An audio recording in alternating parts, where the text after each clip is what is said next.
নমস্কাৰ নিউজৰ বাতৰিলৈ স্বাগতম জনাই ষ্টুডিঅ'ৰ মজিয়াত মই উৎপল দাস চাহক আজিৰ সংবাদ বিশিষ্ট কবি প্ৰতিমা মহন্তৰ প্ৰথমখনি কাব্যগ্ৰন্থ সৰ্বিদ্ৰ হৃদয়ৰ কাব্য নামৰ গ্ৰন্থখনি এটি গাম্ভীৰ্যপূৰ্ণ অনুষ্ঠানেৰে শুভ উন্মোচন কৰা হয় নিউজৰ এক ৰিপৰ্ট বিশিষ্ট কবি প্ৰতিমা মহন্তৰ প্ৰথমখন কাব্যগ্ৰন্থ সৰ্বিদ্ৰ হৃদয়ৰ কাব্য নামৰ গ্ৰন্থখনি এটি গাম্ভীৰ্যপূৰ্ণ অনুষ্ঠানেৰে শুভ উন্মোচন কৰা হয় উল্লেখযোগ্য যে যোৰহাট প্ৰেছ ক্লাবৰ সভাকক্ষত অনুষ্ঠিত হোৱা এটি বৰ্ণাঢ্য অনুষ্ঠানত উন্মোচন কৰা হয় উক্ত গ্ৰন্থখনি অনুষ্ঠানত গ্ৰন্থ উন্মোচক হিচাপে উপস্থিত থাকে নাট্যকাৰ গল্পকাৰ কবি ডক্টৰ অখিল চক্ৰৱৰ্তী শিশু সাহিত্যিক তিলু সোণোৱাল আৰু বিশিষ্ট সংবাদকৰ্মী জুলিমণি বৰুৱা উল্লেখযোগ্য যে প্ৰতিমা মহন্তৰ জন্মস্থান লখিমপুৰ আৰু বৰ্তমান গুৱাহাটীৰ নিবাসী তথাপিও সাংস্কৃতিক নগৰী যোৰহাট আৰু ইয়াৰ মানুহবোৰৰ প্ৰতি এক আন্তৰিকতা থকাৰ বাবে জীৱনৰ প্ৰথমখন গ্ৰন্থ যোৰহাটতে উন্মোচন কৰে বুলি সংবাদ মাধ্যমৰ আগত প্ৰকাশ কৰে প্ৰতিমা মহন্তই প্ৰতিমা মহন্তৰ যিখন গ্ৰন্থ উন্মোচন হৈছে সৰবিদ্ধ হৃদয়ৰ কাব্য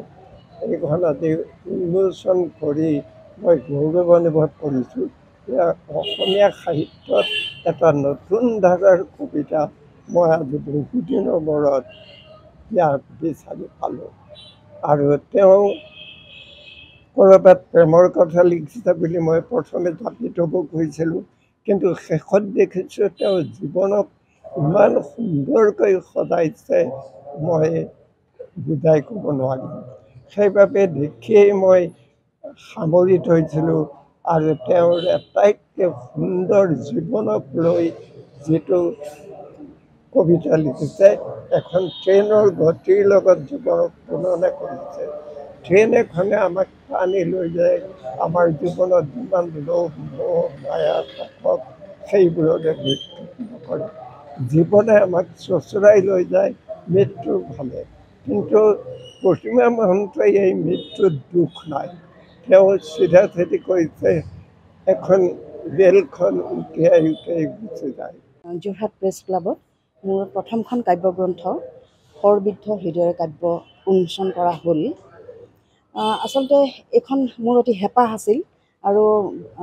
যি কেইদিন ধৰি মই কাব্য চৰ্চা কৰিছোঁ সেই তেতিয়াৰ পৰা এইখিনি একেলগ কৰি পেলাই তাৰে প্ৰথম খণ্ড হিচাপে এইখিনি মই প্ৰকাশ কৰিছোঁ আৰু সকলোতকৈ ডাঙৰ কথা হ'ল মই গুৱাহাটীত থাকোঁ আৰু লখিমপুৰত মোৰ জন্মস্থান তথাপিতো মই আহি যোৰহাটত সেই কাব্যগ্ৰন্থখন উন্মোচন কৰিলোঁ যিহেতু যোৰহাটৰ ৰাইজসকলৰ মৰম আদৰখিনি মই বহুদিনৰ পৰাই গম পাই আহিছিলোঁ সেইকাৰণে এই অনুষ্ঠানটো ইয়াত কৰিবৰ কাৰণে মই মানস কৰিলোঁ আৰু সেইমতে আজি সুন্দৰভাৱে অনুষ্ঠানটি হৈ গ'ল মই এই অনুষ্ঠানটি ইয়াত কৰিবলৈ পাই বা কাব্যগ্ৰন্থখন ইয়াতে উন্মোচন কৰাবলৈ পাই মই যথেষ্টখিনি সুখী অনুভৱ কৰিছোঁ মোৰ বহুখিনি বন্ধু বান্ধৱ সুহৃদ জ্যেষ্ঠ কনিষ্ঠ গুণী জ্ঞানীজন ইয়াত আহি উপস্থিত হৈছে মোক আশীৰ্বাদ দিছে সেয়া মোৰ কাৰণে যথেষ্ট আৰু মোৰ ভৱিষ্যত জীৱনৰ বাবে পাথেয় হ'ব বুলি মই অনুভৱ কৰিছোঁ আজি বৰ ধুনীয়া এটা অনুষ্ঠান হৈ গ'ল বিশেষতে আমাৰ সকলোৰে শ্ৰদ্ধাৰ অখিল চক্ৰৱৰ্তী ডাঙৰীয়াই কবিতাখনৰ ওপৰতে নহয় গোটেই অনুষ্ঠানটোৰ ওপৰতে বৰ ধুনীয়া কথা ক'লে কবিতাৰখিনি খুব ভালকৈ তেখেতে ব্যাখ্যা কৰিলে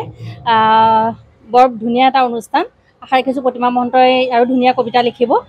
বিশেষতে প্ৰকাশকক ধন্যবাদ জনাব লাগিব তেখেতে যিহেতুকে লেখিকাগৰাকী গুৱাহাটীৰ যদিও যোৰহাটত এটা এনেকুৱা অনুষ্ঠান পাতিলেহি প্ৰকাশকৰ কাৰণে আৰু গতিকে প্ৰকাশকক ধন্যবাদ জনাব লাগিব তেখেত নিজেও লেখা মেলা কৰা মানুহ বৰ সুন্দৰ এটা অনুষ্ঠান থাকিল ইয়াত উপস্থিত থাকি ভাল লাগিল নিজৰো মই কবিতাখন পঢ়িছোঁ কিতাপখিনি কেইবাটাও কবিতা পঢ়ি পেলাই ভালো লাগিছে আশা ৰাখিছোঁ